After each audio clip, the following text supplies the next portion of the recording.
உங்கள் கர்மா பொட்டி பாம்பா அடங்கும். கர்மா உங்களுக்கு எதுவுமே செய்யாத ஒரு வாழ்க்கையை நீங்கள் இன்னும் கொஞ்ச நாட்களில் வாழ்வீர்கள். எவ்வளோ பெரிய போராட்டமாக இருந்தாலும் சரி, அந்த போராட்டத்துக்கு முடிவில் உங்கள் கழுத்தில் மாலை மட்டும்தான் விடும்.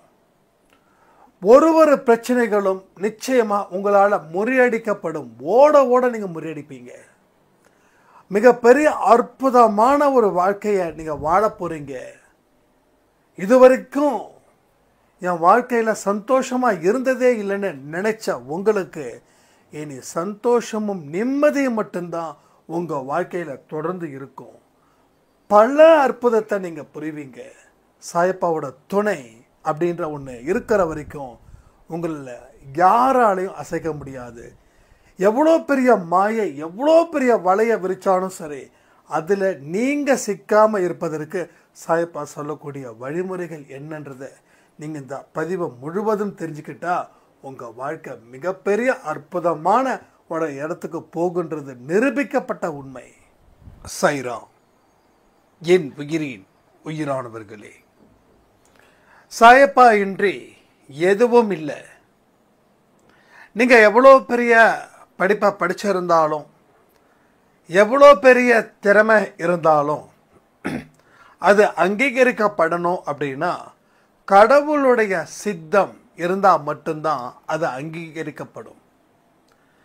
அதனால் இது இல்லை, இதனால தான் என் வாழ்க்கை நினச்ச மாதிரி நடக்கலை அப்படின்னு நீங்களாக ஒரு கற்பனை உலகத்தில் போய் நீங்களே உங்களை சிறை வச்சுக்கிறத விட்டுட்டு அதில் இருந்து முன்னேறி விடுதலை பக்கம் வாங்க. அந்த விடுதலைன்ற ஒரு சுதந்திரத்தை நீங்கள் அனுபவிங்க. அவர் மேலே வைக்கக்கூடிய அன்பும் நம்பிக்கையும் உங்கள் வாழ்க்கையில் ரெக்க கட்டி பறக்கிற அளவுக்கு பரிபூரணமான சுதந்திரத்தை உங்களுக்கு தேடி தேடி தரும். எந்த கவலைகளும் இல்லாமல் வாழ்க்கையை வாழணும்னு பல பேரோட கனவு. ஆனால் அந்த கனவு எப்பயுமே நிறைவேற மாட்டேங்குது. மீதி எந்தெந்த கனவு வேணாலும் நிறைவேறுது. ஆனால் நான் சந்தோஷமாக இருக்கணும் அப்படின்ற நினைக்கிற கனவு மட்டும் கனவாகவே போயிடுது, நினைவாகவே இல்லைன்னு நிறைய பேரோட எண்ணம். பட் இது எல்லாத்தையும் ஈடு செய்ய முடியறதுக்கு ஒரே ஒரு விஷயம், நீங்கள் அவர் மேலே அன்பும் அவர் மேலே நம்பிக்கையும் வைக்கணும்.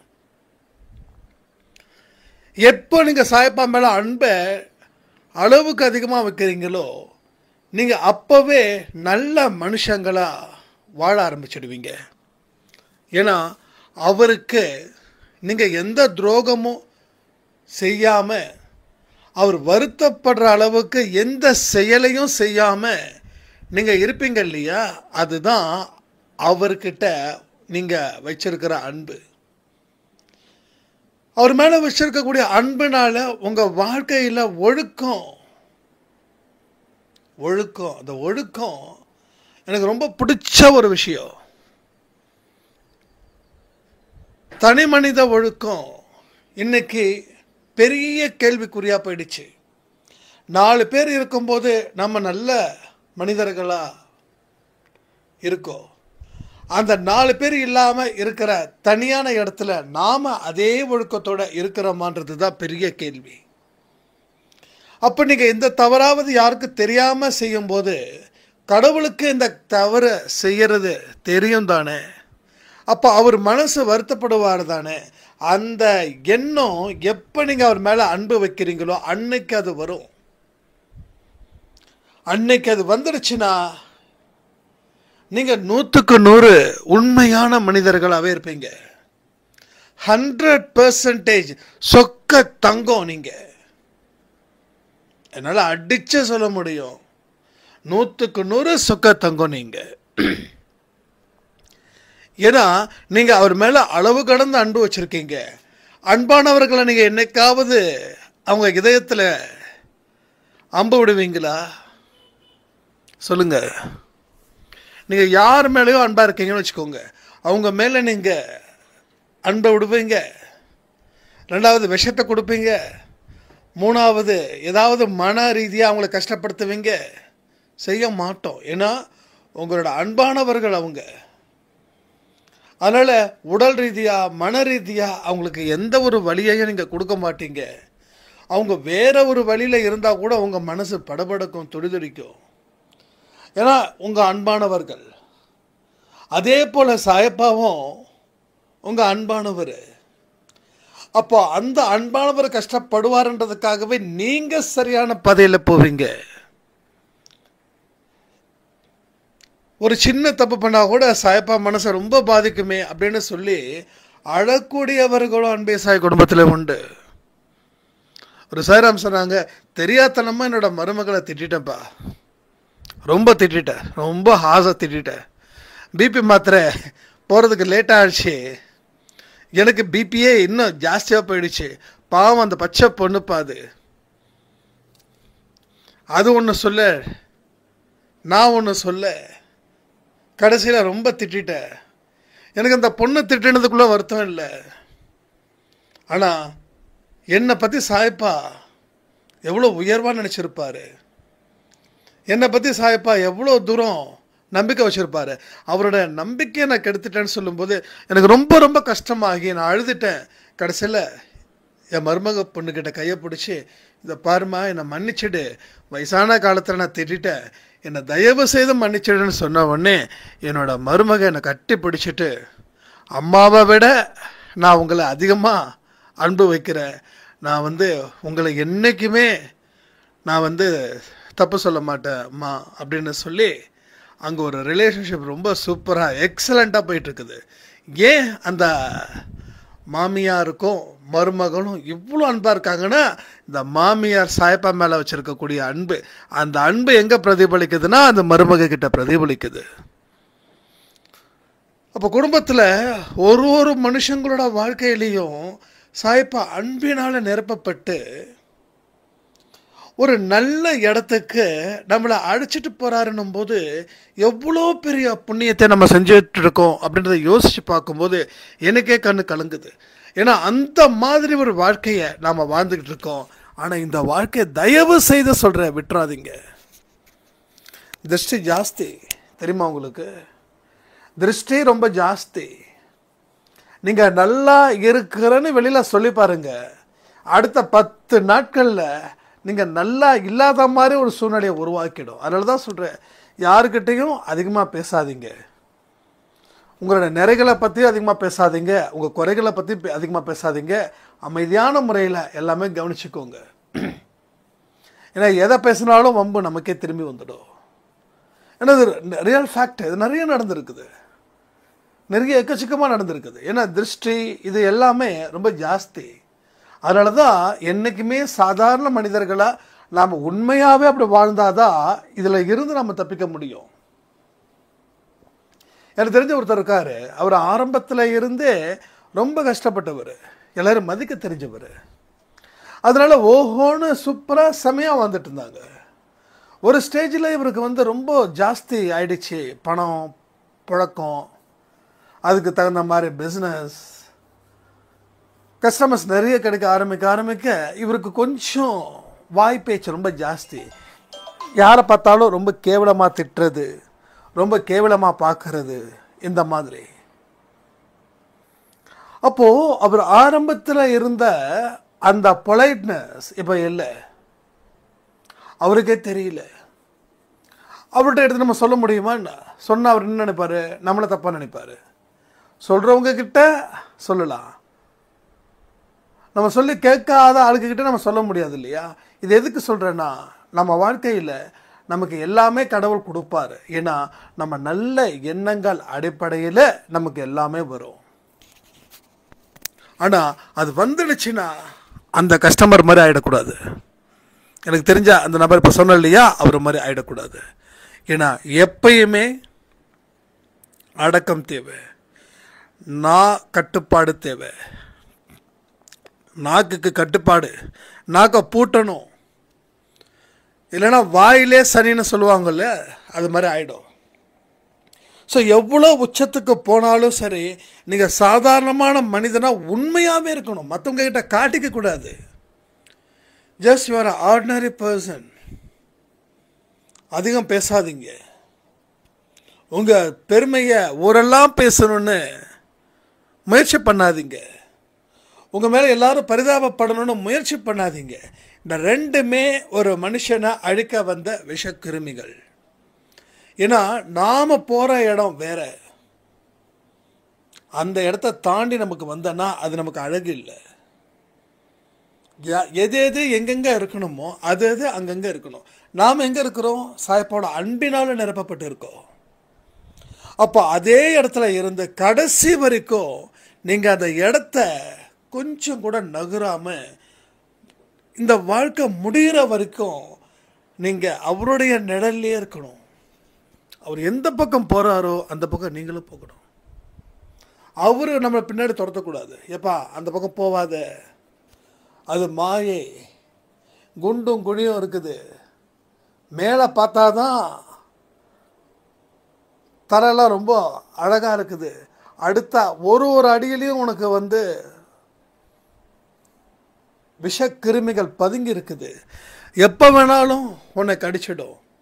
இது சாயப்பா நமக்கு பின்னாடியே நம்ம துரத்திட்டு வந்துட்டுருக்காரு. எப்பெல்லாம் நம்ம தப்பான மனநிலையில் இருக்கிறோமோ அப்போல்லாம் அவர் ஏதோ ஒரு விஷயத்தை பதில் சொல்லிக்கிட்டே தான் இருக்கார், கேள்வி கேட்டுகிட்டு தான் இருக்கார். நமக்கு தான் புரியல. நமக்கு என்ன புரியுது? வேற ஒன்று புரியுது. அவர் சொல்ல வருவதை நம்ம கண்டுக்கல, இல்லை நம்ம புரிஞ்சுக்கல. ஸோ இந்த மாதிரியான விஷயங்கள் மூலமாக தான் நம்ம படாத பாடுபட்டுருக்கோம் இப்போ வரைக்கும். ஸோ இது எல்லாத்தையும் நீங்கள் தயவு செய்து 1க்கு 10 தடவை நீங்கள் யோசிச்சு பாருங்கள். எல்லா விஷயத்தையும் நீங்கள் டக்குன்னு எடுத்துக்கணும்னு நான் சொல்ல மாட்டேன். ஆனால் நான் சொன்னதில் உங்களுக்கு சம்மதம் இருந்துச்சுன்னா நீங்கள் செய்யுங்க. சம்மதம் இல்லைன்னா, இல்லை வேறு ஏதோ ஒரு விஷயங்கள் செய்யணும் அப்படின்னு நீங்கள் நினச்சிங்கன்னா எனக்கு நீங்கள் மறுபடியும் கன்வே பண்ணுங்கள், தப்பே கிடையாது. ஏன்னா இங்கே எல்லாரும் எல்லாம் தெரிஞ்சவன்றது யாருமே இல்லை. எல்லாமே தெரிஞ்சவன்றது யாருமே இல்லை. நம்மளாம் சும்மா 1% 2% அவ்வளோதான். அதனால் எல்லாருடைய வழிகாட்டுதலும் இங்கே எல்லாருக்குமே தேவை. ஏன்னா சாயப்பா எல்லாருடைய ரூபத்திலையும் இருக்கார். உங்கள் கூட இருக்கார், என் கூட இருக்கார், நிறைய அனுபவத்தை கொடுத்துக்கிட்டே இருக்கார். சின்ன குழந்தைகள் மூலமாக சொல்கிறாரு, திருடர்கள் மூலமாக சொல்கிறாரு, நல்லவர்கள் மூலமாக சொல்கிறாரு, மோசமான மனிதர்கள் மூலமாகவும் நமக்கு வாழ்க்கையை சொல்கிறாரு. ஒன்றும் இல்லை, உங்கள் வாழ்க்கையில் ஒரு மோசமான மனிதர்களை மீட் பண்ணி பாருங்கள். அந்த மனுஷன் இப்படி வாழ்ந்ததால் அவன் மோசமான மனுஷனாக போயிருக்கான். அப்போது அந்த மனுஷனே சொல்லாத ஒரு விஷயத்த உங்ககிட்ட சொல்கிறா, இப்படிப்பட்ட வாழ்க்கையை நீ வாழ்ந்தா இப்படி தான் உனக்கு முடியும்னு. ஸோ ஒரு பாடம் சொல்லி கொடுத்தானா இல்லையா ஒரு மோசமான மனுஷன். ஸோ இது மாதிரி நிறைய ஆணவம், அகங்காரம், இவங்களோட சுயரூபமாக சில மனிதர்கள் உங்களுக்கு முன்னாடி பிரதிபலிப்பாங்க. ஸோ நல்லா லெசன் பண்ணிக்கோங்க. ஏன்னா எப்போ நம்ம கவனிக்கிறத 100% அதில் ஈடுபடுறோமோ அப்போவே நமக்கு இருக்கக்கூடிய பிரச்சனைகளும் அது தீர்க்குது.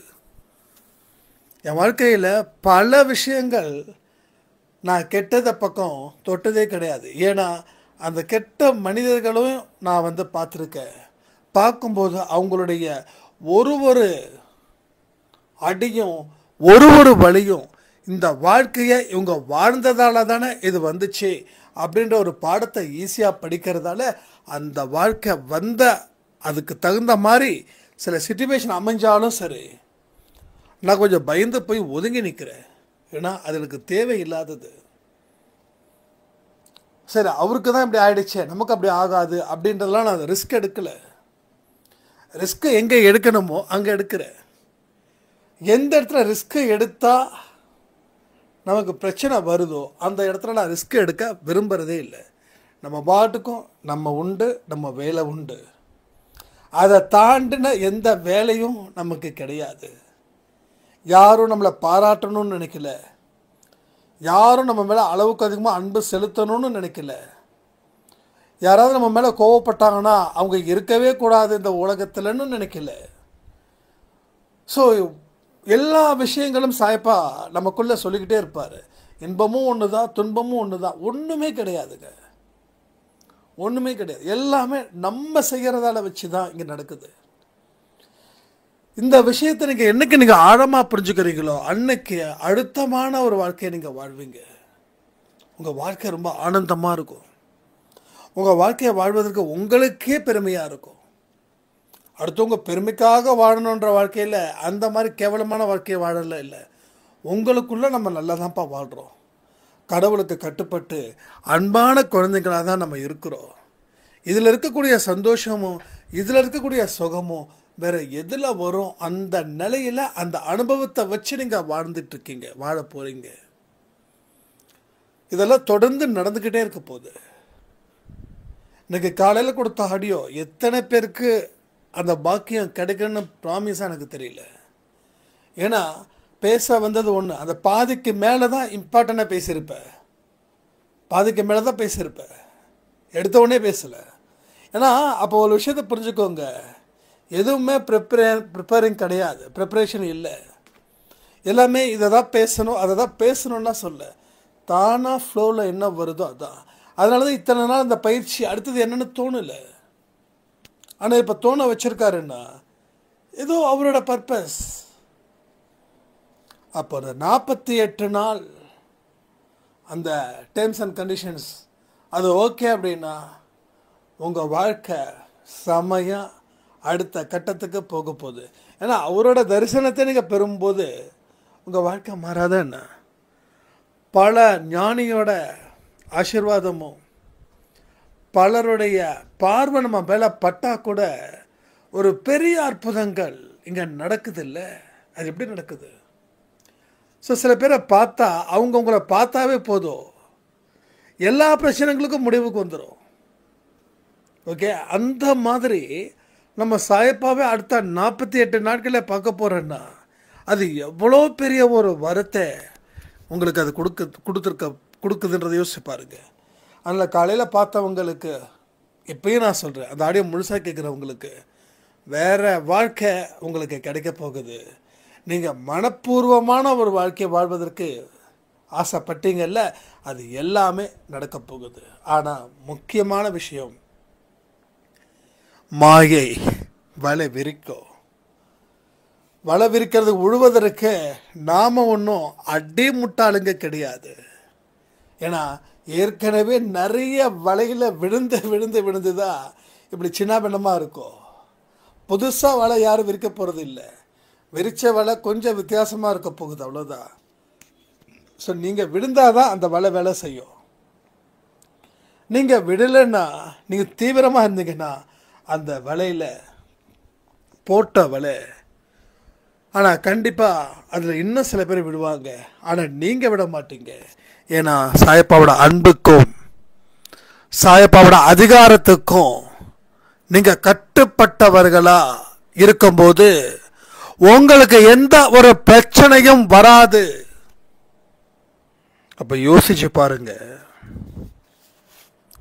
அவர் மேல அன்பு வைக்கிறதால மட்டுமே உங்க வாழ்க்கை மாறுதுன்னா, அவர் திருப்பி உங்களுக்கு ஆசீர்வாதம் கொடுக்க ஆரம்பிச்சாருன்னா உங்க வாழ்க்கை எவ்வளோ மாறும்.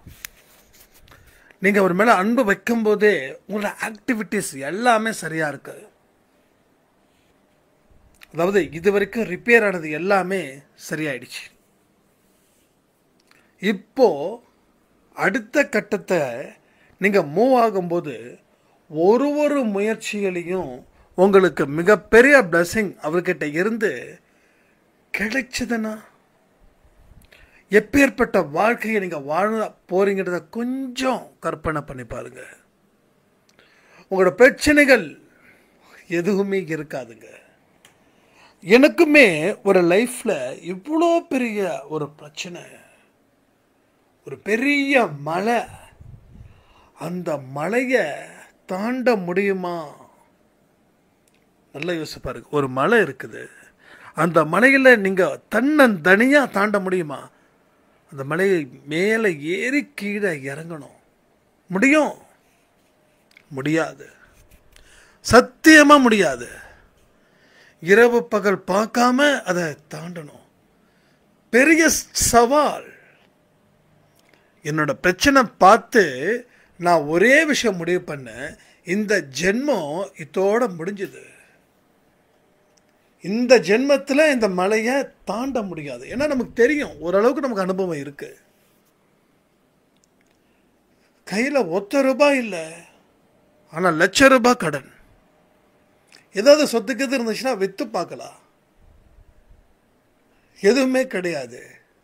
அப்படி இருக்கும்போது என்ன பண்ண முடியும், என்ன செய்ய முடியும்? யோசிச்சு பாருங்களேன். இப்போ நீங்கள் எப்படி விழி பிதுங்கி நிற்கிறீங்களோ அது மாதிரி நானும் விழி பிதுங்கி தான் என்ன ஒன்னே ஒன்று தான் நட பண்ண முடிஞ்சுது. அவரை பார்க்க பார்க்க பார்க்க கண்களில் கண்ணீர் மட்டும்தான் வந்துச்சு.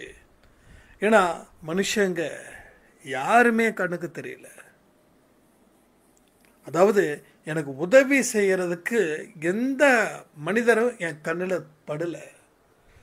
உதவி செஞ்சவங்களை அதுக்கு மேலே செய்ய முடியாத அளவுக்கு அவங்களுக்கும், ஏன்னா எல்லாத்துக்குமே ஒரு ஸ்டேஜுக்கு மேலே காப்பாற்ற முடியாதுல்ல. உயிர் போக போகுதுன்னு சொன்னால் கூட என்னப்பா பண்ணுறது, என்னால் இதுக்கு மேலே உன்னை காப்பாற்றுற அளவுக்கு உதவிகள் செய்ய முடியல அப்படின்னு அவங்க நிலைமையை நம்ம யோசிச்சு பார்க்குறோம்ல. அப்படியே உயிரை விட்டாலும் அழதான் முடியும் உங்களால். ஆனால் போனால் போனது தான். அப்படி இருக்கும்போது அவரை பார்க்கும்போது இயல்பாகவே எனக்குள்ள ஒரு அன்பு அவர் மேலே வந்தது. அன்பு வர வர என்னோட வாழ்த்தனெல்லாம் குறைய ஆரம்பிச்சது, அமைதியாக ஆரம்பிச்சது. அதுக்கப்புறம் நேர்மையாக இருக்கணும், உண்மையாக இருக்கணும், யாருக்கும் எந்த துரோகமும் செய்யக்கூடாது. அது அடுத்த பாடம். பாடம் அவர் மேலே அன்பு. அடுத்த பாடம் நாம் இனிமேல் உண்மையான மனிதனாக இருக்கணும். அப்படின்னும் போது அதில் இருக்கக்கூடிய நிறைய விஷயங்கள். ஸோ மூணாவதாக ஒரு பாடம். அந்த பாடம் நமக்குன்னு ஒரு வாழ்க்கை என்னமோ ஒன்று இருக்குது, ஒரு பிடிப்பு இருக்குது, அந்த பிடிப்பை வச்சு நம்ம வந்துடலாம் அப்படின்னு. அப்போ 3 பாடத்தையும் முடிச்சதுக்கு அப்புறம் தான் இப்போ 4வது பாடத்தை நான் படிச்சுட்டு இருக்கேன் உங்கள் மூலமாக. அப்போ எல்லா விஷயங்களும் 2-3 வருஷத்தில் வெற்றிகரமாக நடந்துச்சு. நீங்கள் எந்த அளவுக்கு அன்பும் எந்த அளவுக்கு நம்பிக்கையும் வைக்கிறீங்களோ அதை பொறுத்து உங்கள் வாழ்க்கை இன்னும் வேகமாக வளரும். ஏன்னா அன்றைக்கி எனக்கு எடுத்து சொல்கிறதுக்கு ஆள் யாரும் இல்லை. எல்லாரும் என்ன சொன்னாங்கன்னா, சாய்பா கோயிலுக்கு போ, விரதம் இரு, அவர் நிறைய அற்புதங்கள் செய்வார், ஓம் சாய்ராம், ஜெய் சாய்ராம், ஜெய் ஜெய் சாய்ராம் சொல்லு, மந்திரம் சொல்லிக்கிட்டே இரு, அதை பண்ணு, இதை பண்ணு, இதை தான் எல்லாருமே சொல்லிட்டு இருந்தாங்க. பட் இது கூட நான் எதுவுமே பண்ணலை. அப்புறம் பார்த்தா போதுன்னு தான் நினச்சேன். ஸோ அந்த எக்ஸ்பீரியன்ஸ் வந்து நான் உங்ககிட்ட சொல்கிறேன். ஏன்னா சாய்பாவை கும்பிட்றவங்க அத்தனை பேரும் எனக்கு என்ன சொன்னாங்களோ அதுதான் மற்றவங்க சொல்லியிருப்பாங்க இவங்கக்கிட்ட. ஆனால் எல்லாருக்குமே அந்த வெற்றி நடக்குதா அப்படின்னா இல்லை. யார் எந்த இடத்துல இருந்து ஆரம்பிக்கிறாங்கன்றதை பொறுத்து தான் இருக்குது. ஒரு மந்திரத்தை சொல்கிறதாலேயோ இல்லை விரதம் சொல்கிறதாலேயோ எந்த விஷயமும் நடக்கலை. அப்படி நடந்திருந்தால் நம்ம தாத்தா பாட்டி காலத்தில் இருந்தே அந்த பிரச்சனைகள் தீர்ந்துருக்கும். நாம் எப்படி இருக்கிறோமோ அதே மாதிரி தான் நம்ம தாத்தா பாட்டி இருந்தாங்க. அதே கஷ்டம், அதே துன்பம், அப்படியே தான் இருந்தாங்க. ஒருவேளை 3-4 தலைமுறைக்கு முன்னாடி இருக்கிறவங்க வேணால் ரொம்ப பெரிய பணக்காரராக இருந்திருக்கலாம். எல்லாத்துக்குமே 3 தலைமுறை தான். அது 4வது தலைமுறை கண்டிப்பாக மறுபடியும் ஃபஸ்ட்லேருந்து ஆரம்பமாகும். பணக்காரனாக தொடங்கினவன் ஏழையாக இருப்பான், ஏழையாக தொடங்கினவன் பணக்காரனாக இருப்பான். இதுதான் நடக்குது. அப்போ நம்ம லைஃப்பில் வந்து என்ன விஷயத்தை நம்ம கற்றுக்கிட்டு இருக்கோம், எதை செய்யணும் அப்படின்றது புரியல. புரியாமல் எல்லாரும் ஒவ்வொருத்தவங்களும் ஒவ்வொரு வழி சொல்கிறாங்க. ஆனால் நாம் சொல்லக்கூடிய ஒரே வழி, மந்திரம் வேண்டாம், எந்திரம் வேண்டாம், தந்திரம் வேண்டாம், பூஜை வேண்டாம், கோயில் கூட வேண்டாம், அவர் மேலே அன்பு வை. அவர் உன்னை தாண்டி எதையுமே சிந்திக்க மாட்டார். ஏன்னா அவர் உன்னையே 24 மணி நேரமும் பார்த்துட்ருக்காரு. இதை சொல்லியே ஆகணும். இன்றைக்கி அன்பேசாய குடும்பத்தில் இருந்து என்னை பார்க்குறதுக்கு ஒருத்தர் வந்திருந்தார். அவருடைய மகன் வந்து ஏதோ கேம்பஸில் ரொம்ப ரொம்ப டைட்டாக இருக்கிறாரு, செலக்ட் பண்ணணும். பட் நிறைய பிரச்சனைகள் இருக்குது, ஜாப் வந்து எப்படி பண்ணுறதுன்னு தெரியல, கிடைக்குமான்னு தெரியலன்னு சொல்லி சோர்வடைக்கும் போது நம்ம வீட்டில் இருக்கக்கூடிய சாய்ப்பாவை பார்த்து சாமி கும்பிட்ட உடனே ஃபோன் வருது. உங்கள் பையன் ஒரு கம்பெனியில் ஜாயின் பண்ணிட்டாரு அப்படின்னு சொல்லி அவங்க பையன் ஃபோன் பண்ணுறாரு. அப்போ நான் ஜாயின் பண்ணிட்டேன், பிரச்சனை முடிஞ்சிருச்சு, என் கஷ்டங்கள் தீர்ந்துச்சுன்னு. எப்படி நடக்குது? நம்ம வீட்டுக்கு வந்து நம்ம அன்பே சாயப்பாவை சாமி கும்பிட்டுட்டு அதுக்கு முன்னாடி இந்த வார்த்தை சொல்லியிருக்காரு. இது மாதிரி பையனுக்கு வந்து ஜாப் தான் ட்ரை பண்ணிட்டுருக்காரு, கிடைச்சிருச்சுன்னா பரவாயில்ல, ரொம்ப ட்ரை பண்ணிகிட்ருக்கான், கிடைச்சிருச்சுன்னா பரவாயில்ல அப்படின்னு. நான் எந்த வார்த்தையுமே சொல்லலை. ஏன்னா சொல்கிறேன், அந்த கேப்பில் ஓ சாயப்பாலாம் வச்சுருக்கீங்களா அப்படின்னு சொல்லி சாமியை கும்பிட்டு முடித்த உடனே ஃபோன் வருது, உங்கள் பையன் வந்து செலக்டட் அப்படின்னா உங்கள் பையன் ஃபோன் பண்ணி சொல்கிறார், அப்போ நான் செலக்ட் ஆகிட்டப்பா அப்படின்னு. ஸோ எப்படிப்பட்ட ஒரு மிராக்கல்! ஏன் இந்த அன்பே சாய்க்கு இவ்வளோ பெரிய பவர்ஸ் அப்படின்னா, அவர் சக்தி வாய்ந்தவர். எனக்கு எத்தனையோ உள்ளங்கள் அன்பே சாயை தேடுது. அத்தனை உள்ளங்களும் நல்ல உள்ளங்களே. என்னது? நல்ல உள்ளங்களே. நல்ல உள்ளங்கள் எல்லாரும் ஒரு கடவுளை தேடும்போது அந்த கடவுள் நினைக்கிறாரு எல்லாத்துக்கும் நம்ம நல்லது செய்யணும் அப்படின்னு. அப்போ உன்னோட உள்ளம் தூய்மையாக இருந்தால் உன் வாழ்க்கையில் எல்லாமே கிடைக்கும். அந்த உள்ளம் தூய்மை இல்லை அப்படின்னா நீ என்னதான் முட்டுனாலும் என்னதான் மோதினாலும் உனக்கு எதுவுமே கிடைக்க போகிறது இல்லை. அதனால உன்னோட உள்ளத்தை தூய்மையாக வை. மற்றவர்கள் மேலே அன்பும் கருணையுமாக இரு. என்கிட்ட கேட்டாங்க, அண்ணா அந்த கருணைனா என்ன, அன்புனா என்ன, எல்லாம் ரெண்டும் ஒன்று தானே அப்படின்னு. இது நம்ம ஏற்கனவே ஒரு ஆடியோவில் சொல்லியிருக்கோம், அது எத்தனை பேர் கேட்டிங்கன்னு தெரில. அன்புன்றது நம்ம தெரிஞ்சவங்க மேலே மட்டும் வைக்கிறது. கருணை அப்படின்றது தெரியாத மனிதர்கள் இடத்துலையும் அன்பாக இருக்கிறது. இவ்வளோதான் வித்தியாசம், பெருசாக ஒன்றுமே இல்லை. எல்லாமே அன்பு தான், பேட்டர்ன் வந்து அன்பு தான். ஆனால் நீ எல்லாரும் மேலேயும் வைக்கணும், தெரிஞ்சவன் மேலே மட்டும் வைக்கக்கூடாது. நமக்கு தெரிஞ்சவன், சொந்தக்காரன், நண்பர்கள், இவங்கக்கிட்ட மட்டும் அன்பாக இருக்கக்கூடாது. எல்லா மனுஷங்கிட்டையும் அன்பாக இரு. நீ எந்த அளவுக்கு அன்பாக இருக்கியோ அந்த அளவுக்கு கடவுளுக்கு நீ நெருக்கமானவனாக இருக்க. கடவுளுக்கு நீ 100க்கு 100 நெருக்கமானவனாக இருக்க. அப்போ அந்த அன்பும் கருணையும் எங்கே உன் மனசில் அதிகமாக இருக்குதோ அங்கே நீ அவரை காணலாம், சாயப்பாவை காணலாம். ஒன்ஸ் சாயப்பா உள்ள வந்துட்டாருன்னா உன்னோட கர்மா பொட்டி பாம்பு மாதிரி அடங்கிடும். அது வாலாட்டாது. விஷம் பிடுங்கின பாம்பு என்ன வேணாலும் பண்ணலாம். ஆனால் நம்ம அடிக்க போகிறது இல்லை, நம்ம அடிக்கிற அளவுக்கு மோசமானவன் இல்லை. அது விஷத்தை பிடுங்கியாச்சு, அதையும் அடிக்கணும். விஷப்பாம்பா கூட அடிக்கக்கூடாது, ஏன்னா எந்த உயிரையும் கொல்லக்கூடாது. ஒரு பாம்பு வருதுன்னா அந்த பாம்பை அடிக்கிறது இயல்பு தான், அது இல்லைன்னு சொல்லலை. ஆனால் உங்களுக்கு கடவுள் மேலேயும் அந்த பாம்பு மேலேயும் அன்பும் பாம்பு மேலே கருணையும் இருந்துச்சுன்னா அந்த பாம்பு கூட ஒன்றுமே செய்யாது. ஒரு ரியல் ஸ்டோரி. ஒரு மகா பெரியவர், ஒரு முனிவர் தன்னுடைய சிஷ்யர்களுக்கு பாடம் சொல்லி கொடுத்துட்ருக்காரு ஒரு காட்டு பகுதியில். அப்போ ஒரு பாம்பு அந்த முனிவர்கிட்ட வருது, விஷப்பாம்பு. மாணவர்களோ பார்த்து பயப்படுறாங்க, என்னாகுமோ தெரியல, நம்ம சாமியை, அதாவது அந்த முனிவரை பாம்பு முடிச்சிருமோ அப்படின்னு. ஆனால் அவர் பாட்டுக்கும் அமைதியான முறையில் தியானம் பண்ணுறாரு. இதில் 1-2 சிஷ்யர்கள் கொஞ்சம் பாரு, முனிவர் தியானம் பண்ணிட்டுருக்காரு, பாம்பு வேற வருது, என்ன ஆகுமோ தெரிலன்னு ஒவ்வொரு சிஷ்யரும் இந்த விஷயத்தை, ஒரு விஷயம் தெரிஞ்சவனுக்கு எல்லாம் கண்ணை திறந்து அப்படியே பார்த்துட்ருக்காங்க. யாரும் எந்த சத்தமும் பண்ணலை, ஏன்னா முனிவர் தியானத்தில் இருக்கார். அந்த பாம்பு, இது ரியல் ஸ்டோரிங்க, எப்படி நடக்குது, ரியல் ஸ்டோரி. அப்போ அந்த முனிவர் எந்த உயிரினத்துக்கும் துன்பத்தை கொடுக்கல. அப்போ அந்த பாம்புக்கு தெரியாதான்னு அந்த பாம்பு என்ன பண்ணுச்சு, நேராக போய் அவர் மடியில் ஏறி இறங்கி கிராஸ் பண்ணி போகுது. ஒரு சின்ன விஷயம் கூட நடக்கலை.